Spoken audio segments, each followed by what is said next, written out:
नमस्कार सभी को। उपस्थित हूँ मैं अमीरन उपन्यास का 11वां भाग लेकर। सुनिएगा। हरी मखमली घास के सपाट मैदान पर मीलों टहलते चले जाओ, कोई कठिनाई अनुभव नहीं होती। किंतु इन मैदानों का अपना कोई शिखर नहीं होता। शिखर तो ककरीली पथरीली खुरदरी कठोर चट्टानों के पास ही होता है, जिन पर चलने में कदम डगमगाते हैं, सांस फूलती है, दिल धड़कता है, गिरने का भय भी होता है, चोटिल होने की संभावना भी रहती है। किंतु संकल्प और एकाग्रता के बल पर जो शिखर चढ़ जाता है वह दूर दूर तक दिखाई पड़ता है। अगर तुम्हें शिखर पर चढ़ना है तो खुरदरी राहों को चुनना होगा। मेरे साथ चट्टानी राह पर चलोगी तो मैं तुम्हारा हाथ पकड़कर तुम्हें सहारा दूंगा, तुम्हें शिखर की ओर ले चलूंगा और जूझने का संकल्प दूंगा। बस मन को कड़ा बनाए रखना और हिम्मत न हारना। ताकत न तन में होती है न धन में, असली ताकत तो मन में होती है। बस तुम मन को मजबूत बनाए रखना, आगे ईश्वर की मर्जी। कान्हू जी के शब्दों ने अमीरन में एक नई चेतना जगा दी, नस नस में नई स्फूर्ति पैदा कर दी। उसका हृदय अदम्य साहस और उत्साह से भर उठा। वह बोली, कान्हू जी, आप जो भी मार्ग चुनेंगे मुझे अपने पीछे पाएंगे। ये मैं नहीं, मेरा आत्मबल कह रहा है। शिखर पर चढ़ने के प्रयास में यदि मैं गिर भी जाऊं तो इससे नीचे नहीं गिरूंगी जहां मैं अभी खड़ी हूं। फिर क्या चिंता। जहाँ तक मेरे गुरुजी का प्रश्न है, मुझे तो पूरी तरह विश्वास है कि उन्हें गायब करने में शिवाधार का ही हाथ है। हो सकता है, और ऐसा संदेह मुझे भी है, किंतु संदेह के आधार पर जल्दबाजी में कोई निष्कर्ष नहीं निकाल लेना चाहिए। शिवाधार का मैं विरोधी हूँ, किंतु जब तक कोई साक्ष्य न मिल जाए तब तक निश्चयात्मक ढंग से मैं कुछ नहीं कह सकता।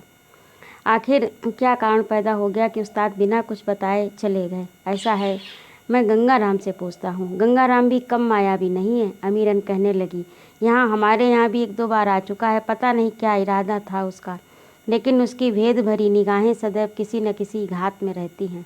निश्चलता तो नाम मात्र को भी नहीं है उसमें। बड़ा चतुर, चालाक और चंट है। कान्हू जी भी समर्थन में हंसकर बोले, चापलूस व्यक्ति प्रबुद्ध जन के विवेक का क्षरण कर देता है और तब वह यथार्थ के धरातल पर पैर न रखकर हवा में उड़ता रहता है। महत्वाकांक्षी मनुष्य चाटुकार को अपना हितैषी समझ लेने की भूल बहुधा करते हैं। गंगाराम की भूमिका भी सदैव अनिष्टकारी रही है। अच्छा, देखता हूँ, कहकर कान्हू जी ज्यों ही चले जोहरा आ गई। कान्हू को देखकर वह थोड़ा सा शंकित हो उठी, और जब वे ओझल हो गए तो अमीरन ने पूछा, ये कान्हू जी कैसे आए थे? अमीरन तुरंत खेद और विषाद मिश्रित स्वर में बोल पड़ी, अरे अम्मी, अपने जो पांडे उस्ताद थे ना, वे आज कहीं बिना बताए चले गए हैं। उसी संबंध में बात करने कान्हू जी आए थे। जोहरा ने आश्चर्यपूर्वक पूछा, चले कैसे गए? अभी तो उनका टाइम भी पूरा नहीं हुआ था। कम से कम 10 दिन की बात हुई। तूने तो उस्ताद से कुछ ऐसा नहीं कहा जिससे वे नाराज होकर चले गए हों। जी अरे अम्मी, मैंने क्या कहा? कल जब वे यहाँ से गए तो सदा की भांति प्रसन्न थे। एक गीत लिखाया और कहा था कल गाकर सुनाना। कान्हू जी और क्या क्या बातें कर रहे थे? जोहरा ने पूछा। वे अपना संदेह बड़े जमींदार पर व्यक्त कर रहे थे। उन्होंने ही उस्ताद को भगाया है। सुनते ही जोहरा आवेश में आ गई। उसके गोरे गाल क्रोध से लाल उठे। बोली, कान्हू जी और उनके पिता तो शिवाधार सिंह से जलते हैं, इसीलिए उनके खिलाफ जहर उगलते रहते हैं। बड़े ठाकुर को क्या पड़ी जो उस्ताद को भगाते? मुझे तो लगता है तुम्हें भड़काने के लिए कान्हू जी ने ही फुलझड़ी छोड़ी है। मेरी बात तो सुनो, अमीरन ने बलपूर्वक कहने का प्रयास किया। कान्हू जी ऐसे नहीं हैं कि कोई निराधार बात नहीं कहते। कल रात शिवाधार ने उस्ताद को अपने यहाँ बुलवाया था। लगता है वही कोई बात हुई होगी जिसके कारण उस्ताद पलायन कर गए हैं। कान्हू अथवा उनके पिता से तो कोई बात ही नहीं हुई उनकी। अगर हुई होती तो कान्हू जी बताते नहीं। चुप रहो, जोहरा ने अमीरन को आड़े हाथों लेते हुए कहा। तुम तो कान्हू जी के ही गुण गाओगी ना? न जाने उन्होंने क्या तुम्हें घूंटी पिला दी है। फिर जोहरा ने जोर देकर कहा, देखो अमीरन, दोष चाहे कान्हू का हो शिवाधार का, तुम शिवाधार के खिलाफ एक शब्द भी नहीं बोलोगी। अम्मी की बात ने अमीरन के मन में खदबदाहट पैदा कर दी। उत्तेजना के कारण उनका रक्त उत्तप्त हो उठा। उसके हृदय की धड़कन बढ़ गई। कान्हू का अनुचित आरोप उसे सहन नहीं हुआ। अतः तैस में आकर बोली, अम्मी, तुम समझ बूझ कर बोला करो। कान्हू जी ने तुम्हारा क्या ले लिया? उन्होंने उस्ताद जी को अपने यहाँ ठहराया, खिलाया, पिलाया। इसके बदले में तुमने उन्हें क्या दे दिया? तुम किस मुँह से उस्ताद को उनके यहाँ ठहराने ले गई थी? एक आदमी जो तुम्हारे साथ भलाई ही करता रहा है, उसके लिए तुम्हारे दिल में कोई स्थान नहीं, और सेवादार तुम्हारे सगे बन गए क्योंकि वे पैसे वाले हैं। इंसानियत को पैसे से तोलती हो, ये कहाँ का इंसाफ है। कानून का यदि कोई हाथ होता तो यहाँ पता लगाने क्यों आते। तुम कुछ कहो अमीरन, मुझे विश्वास नहीं होता उस्ताद को भगाने में बड़े ठाकुर का हाथ होगा। अमीरन की उग्रता देखकर जोहरा कुछ ठंडी पड़ गई। अमीरन बोली, किसने भगाया, आगे चलकर ये बात तो खुद ही खुल जाएगी। मौका लगा तो गंगाराम से पूछूंगी। उस्ताद के चले जाने से विजय सिंह तो ज़्यादा चिंतित नहीं थे, किंतु कान्हू जी निश्चय ही व्यग्र थे। वे एक प्रकार के अपराध बोध से ग्रस्त थे। अमीरन जाने क्या सोच रही होगी। शायद उसे संदेह है कि हमारे कारण उस्ताद पलायन कर गए हैं। भले ही उसने मुझसे कुछ नहीं कहा, लेकिन किसी के मन में क्या है कैसे पता चले, उसे कैसे विश्वास दिलाया जाए। इस मामले में हमारा कोई दोष नहीं है। जब उस्ताद हमारे यहाँ रहते तो पहली जिम्मेदारी हमारी ही बनती है। गंगाराम से ही कुछ सुराग मिल सकेगा, यही बुलाने गया था पांडे को। इन्हीं विचारों में डूबे हुए कान्हू जी गंगाराम के यहाँ पहुँचे। घर वालों ने बताया कि वह छन्नू हकीम के यहाँ दवा लेने गए हैं, तो वे तुरंत छन्नू हकीम की ओर चल पड़े। कान्हू को चैन नहीं था, वे सच्चाई की तह पर जाना चाहते थे, जिससे कि उनकी भूमिका को लेकर अमीरन व जोहरा के मन में कोई संदेह ना रहे। विशेषकर अमीरन के मन में जो उसकी छवि बनी है उसमें कोई धब्बा न लगे। गंगाराम उन्हें रास्ते में ही मिल गया। कान्हू जी को देखते ही बोला, बाबूजी राम राम। राम राम गंगाराम, क्या ले आए हो। कान्हू ने कहा, जहाँ खांसी की दवा है, रात में सो नहीं पाता, इतनी खांसी आती है। खांसी तो आएगी ही जब उल्टे सीधे काम करोगे। कैसे उल्टे सीधे काम बाबूजी, ये भी बताने की ज़रूरत है। सच मानिए बाबूजी, मुझे कुछ नहीं पता।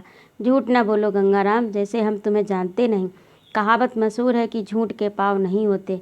व्यक्ति के अंतर जगत में जो भाव छिपा रहता है, बहिर्जगत में भी उसका अक्स किसी न किसी रूप में दिखाई पड़ जाता है। अपराधी को प्रत्येक आहट में पुलिस की पदचाप भासित होती है। प्रतीक्ष प्रेमी को हवा के हर झोंके में प्रेयसी के आंचल की सरसराहट प्रतीत होती है। जो स्वभाव से दुष्ट है, उसे हर व्यक्ति के क्रियाकलापों में दुष्टता का संदेह होता है। चोर की दाढ़ी में तो तिनका होता ही है। तो गंगाराम को कान्हू जी की गूढ़ शब्दावली का निहितार्थ भांपते देर न लगी। उसे स्पष्ट हो गया कि कान्हू जी उस्ताद के संदर्भ में ही बात करना चाहते हैं। अतः अत्यंत संकोच के साथ उसने कान्हू से पूछा, आप उस्ताद के विषय में ही तो कहना चाहते हैं। ठीक समझा तुमने, बड़े समझदार हो गंगाराम। कान्हू जी ने व्यंग कसा। गंगाराम बोले, इसमें हमारा दोष क्या, हम तो केवल बुलाकर ले गए थे। और अरे गंगाराम, मुझे पट्टी न पढ़ाओ, सारा खेल तुम्हारा ही है। कान्हू जी की पैनी शब्दावली सुनकर गंगाराम के पैर उखड़ने लगे। उसके मन पर दबाव बढ़ता जा रहा था। अतः बोला, देखो बाबूजी, हमारे लिए ठाकुर शिवाधार सिंह वैसे आप, हमें तो हुक्म बजाना है। उन्होंने कहा, उस्ताद को बुला कर ले आओ। अतः बुला ले गया। बस मेरा काम खत्म। आगे जो भी बातचीत उस्ताद और सेवाधार के बीच हुई हो, क्या बात हुई मुझे नहीं मालूम। देखो बाबूजी, बड़ों के बीच हो रही बातचीत को हम नहीं सुनते और न मेरी सुनने की आदत है। हमें मतलब भी क्या, हम तो छोटे आदमी हैं। जो कुछ करने के लिए कह देता है कर देते हैं। नहीं गंगाराम, शिवाधार के यहाँ कोई बात तुमसे छिपी रहे ये मैं नहीं मानता। पूरी बात तुमने ना भी सुनी हो, किंतु उसका आशय तुम्हें ज़रूर मालूम होगा। हरदोई कोई कामरू में तो है नहीं। मैं एक दिन हरदोई जाकर उस्ताद से सब कुछ पूछ लूँगा, बात तो खुलकर रहेगी। अच्छा हो कि तुम अभी बता दो। जब गंगाराम ने देखा कि कान्हू जी पीछे पड़े हैं और हरदोई जाने तक की बात कर रहे हैं, तो उसने भी सोचा कि खैरपुर में अकेले शिवाधार ही ठाकुर नहीं है, और भी कही हैं कि जिनसे काम पड़ता रहता है, समय को समय मदद भी मिलती रहती है। अतः सब आगा पीछा सोचकर गंगाराम बोले, कान्हू जी ऐसा है, ठाकुर शिवाधार सिंह को यह पसंद नहीं था। पांडे अमीरन को तालीम दें, इसके पीछे जो भी बात रही वो हम नहीं जानते। अब इससे आगे आप ना पूछना, हम नहीं बता पाएंगे। कान्हू को संदेह था कि उस्ताद को भगाने में शिवाधार की भूमिका असंदिग्ध है, किंतु वे ये नहीं समझ पा रहे थे कि उस्ताद द्वारा अमीरन को तालीम न देना उन्हें क्यों नहीं पसंद था। उस्ताद द्वारा अमीरन को तालीम देना उन्हें क्यों नहीं पसंद था। आखिर उसमें उन्हें क्या संदेह था। क्या वह उस्ताद अमीरन को अपने कब्जे में लेकर उनके साथ चले जाएंगे। आखिर क्या रहस्य रहा है। यही चिंतन करते मैं गंगाराम से कहने लगी कि जो बात तुमने मुझसे कही है क्या वह मैं अमीरन से भी कह दोगे? गंगाराम बोले, क्यों नहीं बाबूजी, सही बात हम सब जगह कह देंगे। तो फिर चलो हमारे साथ, कहकर कान्हू जी गंगाराम को लेकर अमीरन के यहाँ चले। कान्हू जी को इस मामले में इसलिए जल्दी थी कि वे अपने मन का बोझ उतारना चाहते थे। उन्हें यही सोच था कि अमीरन कहीं अन्यथा तो नहीं ले रही है। कान्हू जी जाने लगे तो पीछे पीछे गंगाराम जोहरा के आवास पर पहुँचे। जोहरा उस समय अपनी बकरियों को इधर उधर बांध रही थी। कान्हू जी को आता देख उसे साफ सूंघ गया। उसने सोचा जरूर कुछ दाल में काला है, क्योंकि वह समझती थी कि कान्हू जी अमीरन को कुछ न कुछ पट्टी पढ़ाते रहते हैं, किंतु बाहरी रूप से वह उनका आदर करती थी। अतः बोली, कान्हू जी राम राम, आइए बैठिए, कहकर उसने चारपाई डाल दी। अमीरन कहाँ है, दिखाई नहीं पड़ रही। कान्हू ने इधर उधर दृष्टि डालते हुए पूछा। फिर वे चारपाई पर बैठ गए। गंगाराम भी वहीं एक लकड़ी के गट्टे पर बैठ गया। जोहरा तो ये चाहती ही न थी कि अमीरन और कान्हू की मुलाकात हो, इसलिए उपेक्षापूर्वक बोली, यहीं कहीं होगी, शायद अंदर हो। गंगाराम की आंखें भी अमीरन के रूप सौंदर्य को निहारने के लिए व्यग्र थीं, इसीलिए बोला, अंदर हो तो बुला दीजिए, थोड़ा काम है। गंगाराम पर जोहरा का विश्वास अच्छा था। उससे वह कोई खतरा नहीं समझती। अतः अंदर जाकर अमीरन को सूचित किया। सुनकर अमीरन तुरंत बाहर निकली। बंधन रहित उसके केश रूपाति सहिता के से दमक रहे। उसके मुख मंडल पर चंद्रमा के इर्द गिर्द क्रीड़ित मेघ छौने से प्रतीत हो रहे थे। मदिरा के प्यालों की तरह उसके नेत्रों से मादकता छलक रही थी। कान्हू को देखते ही अमीरन के नेत्र पुष्प की भांति प्रफुल्लित हो उठे। राम राम बाबूजी, कहकर अमीरन ने स्वागत की मुद्रा धारण कर उनका भावभीना अभिवादन किया। गंगाराम को देख उसके मनोसागर में संशय की एक तरंग उठी, किंतु कान्हू जी के साथ होने पर अमीरन ने स्वयं को सर्वथा सुरक्षित महसूस किया। अमीरन आओ, थोड़ी बात करनी है तुमसे। कान्हू जी के कथन में एक आवेग था। नेत्रों से दोष मुक्ति जन्य गर्व भी झलक रहा था। जी बाबूजी, क्या आदेश है? अमीरन के स्निग्ध शब्दों ने कान्हू जी के उत्ताप पर शीतलता का लेप लगाया। वे गंगाराम से बोले, गंगाराम बता ही नहीं जो तुमने मुझसे कहा था। गंगाराम दुविधा की स्थिति में फंसा था। उसके मन में सेवाधार के प्रति निष्ठा तो थी, किंतु कान्हू जी का भय भी उसे सता रहा था। पीछे कुछ भी हीला हवाला कर सकता था, किंतु कान्हू जी सामने बैठे थे। उनके आतंक के कारण वह बात घुमा फिरा भी नहीं सकता था। अमीरन के भव्य रूप पर मुग्ध गंगाराम के मुख से सहसा ही निकल गया, बीबी जी, जो मैंने बाबूजी को बताया वही आपको बता रहा हूँ कि ठाकुर सेवाधार सिंह को यह पसंद नहीं था कि उस्ताद जी आपको तालीम दें, इसलिए पांडे को यहाँ से जाना पड़ा।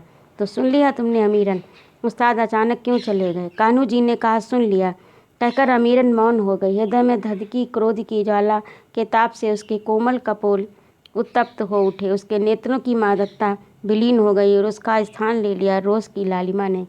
अमीरन आहत पन्नगी की तरह फुफकार उठी। उसके अंतर में उपजा आक्रोश अंदर ही अंदर घुमड़ कर रह गया।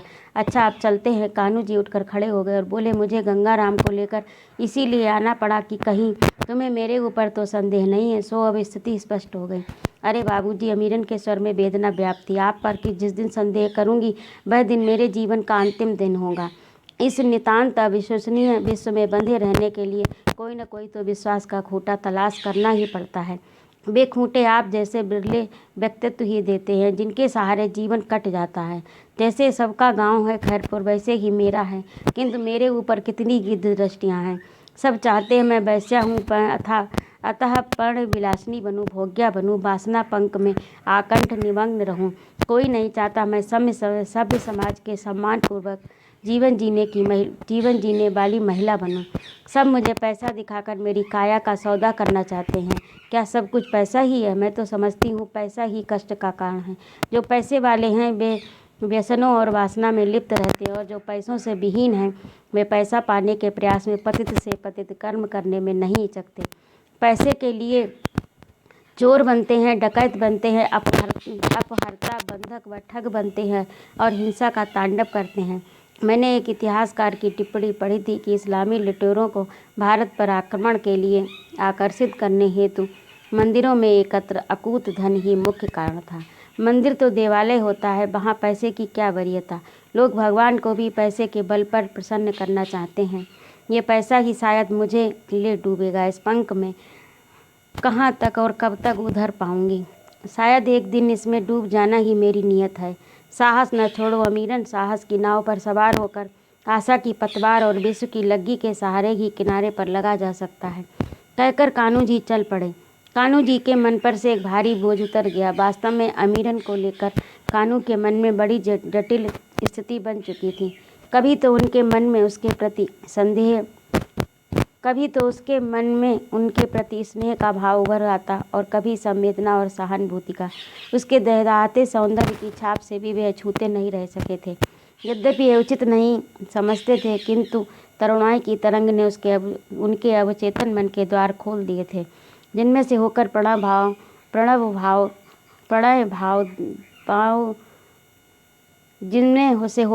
भाव दबे पाँव कब प्रवेश कर आया था उन्हें पता ही न चला। इस प्रणय रस में वासना के बबूले भी कभी कभी उठ जाते हैं। अवचेतन से उठने वाली प्रणय की तरंगें चेतना के तट से टकराने लगी थी। कान्हू इस तथ्य को अच्छी तरह जान चुके थे, इसलिए वे निर्णय नहीं कर पा रहे थे कि अमीरन को अब किस दृष्टि से देखें। संकोच के बंधन भी कुछ कम मजबूत नहीं थे। कान्हू जी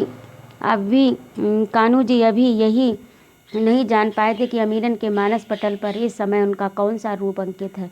वे अमीरन की दृष्टि में ऊंचे भी उठे रहना चाहते थे, इसलिए वे उसके यौवन रस को चखने की लालसा को बार बार ढकेलते रहते थे। इन सब जटिलताओं के चलते एक बात स्पष्ट हो चुकी थी कि अमीरन पर वर्चस्व की लड़ाई में वे एक पक्ष बन चुके हैं। उनकी इच्छा थी कि अमीरन उन्हें मिले न मिले, लेकिन फिर मिले किसी को भी नहीं, और यदि मिले तो वह व्यक्ति कान्हू जी के अतिरिक्त और कोई न हो।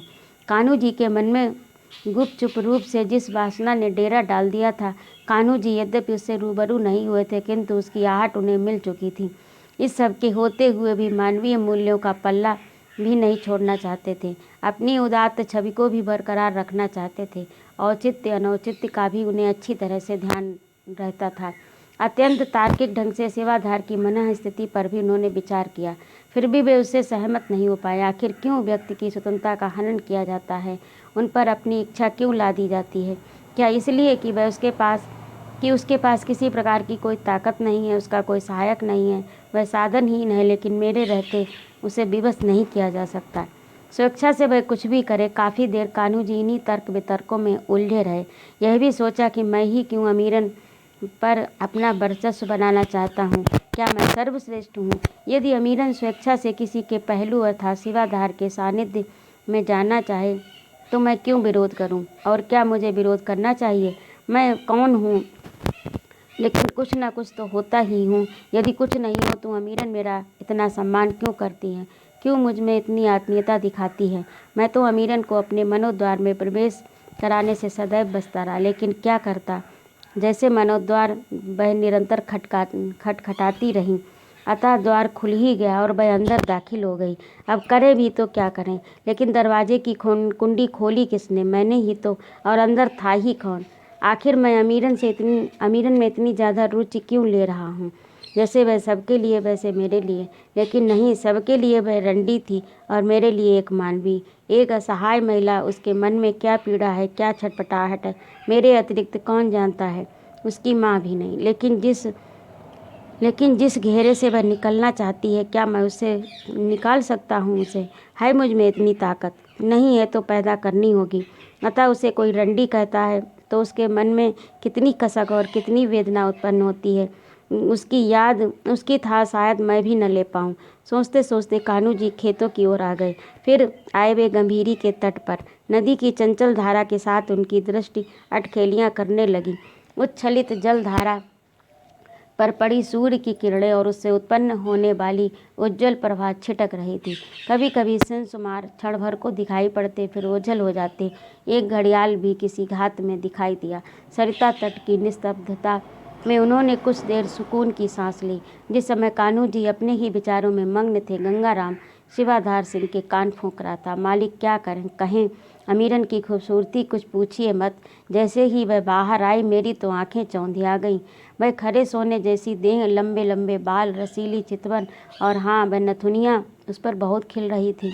अमीरन तुमसे बोली कुछ? सेवादार ने गंगाराम से पूछा। अमीरन की सुंदरता का बखान सुनकर उनका मन उद्वेलित हो उठा। एक सुरसुरी सी उठने लगी। नहीं मालिक, अड्ड में रहती है, वह मुझसे कहाँ बोली। उसने तो कानू को ही राम राम किया और उन्हीं से बोली बतलाई। मुझे तो घास तक नहीं डाली। क्या क्या बातें हुई सेवादार? बात तो गंगाराम से कर रहे थे और मन में साक्षात्कार अमीरन से चल रहा था। तो ये था अमीरन उपन्यास का 11वां भाग। आप लोगों को कैसा लगा कमेंट करके ज़रूर बताइएगा और कृपया मेरे चैनल को सब्सक्राइब कर दीजिएगा। सादर नमस्कार, धन्यवाद।